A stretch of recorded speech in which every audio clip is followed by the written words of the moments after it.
Hey, everybody. Welcome to the Bible in a Minute. Today we're gonna hear about Noah's Ark.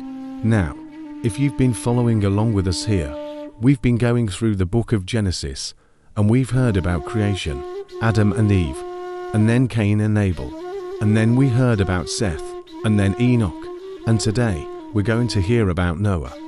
So let's go ahead and jump into the story. So it says in the passage that the world had become wicked and violent. It says that everybody had turned away from God and were doing evil in his sight. But Noah, he walked with God, and so it says that Noah was a righteous man, blameless in his generation. He walked with God, and so God saw all the evil that was on the earth, and he was grieved that he had made mankind. And it says that he was sorry that he had made man. But the Lord said, I'm gonna give them a second chance. I'm gonna send a flood, a great flood, and I'm gonna wipe out everything that is on the face of the earth. But he said, I see that Noah is a righteous man, blameless in his generation, and he walks with me. So I'm gonna save him and his family, and two of every kind of animal, male and female, and I'm gonna preserve them on the earth. And so God gave Noah instructions, and he said, you need to build an ark. You need to make it out of gopher wood, and it needs to be 3 stories high, 30 cubits long, 50 cubits wide, and 10 cubits high. And I want you to take 2 of every kind of animal, male and female, and you're going to bring them onto the ark, and I'm going to preserve them, and you and your family, too. So Noah began to build the ark, and he did everything exactly as God had told him. And so it says that when Noah was finished building the ark, he brought in the animals, 2 by 2, male and female, as God had commanded, and he brought in his sons and his wife, and they all went into the ark.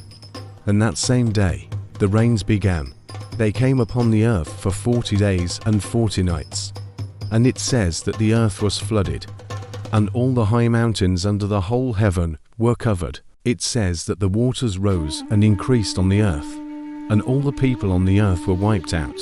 Whether they were good or bad, whether they were holy or they were wicked, they were all wiped out. But it says that Noah and his family and all the animals, they survived on the earth. And after the rain, it says that the waters receded and the earth was dry. And then the sun began to shine again. And God said to Noah, come out of the ark, which is exactly what they did. And God said to Noah, I'm never again going to curse the ground because of man, even though man is sinful. I'm never again going to destroy the earth, even though I'm grieved by the wickedness of man, and I'm never again going to send a flood to destroy the earth. And he said, this is a sign of the covenant between me and you and every living creature that is with you, between God and all living creatures that are on the earth. And he said, this is the sign of the covenant I'm making with you.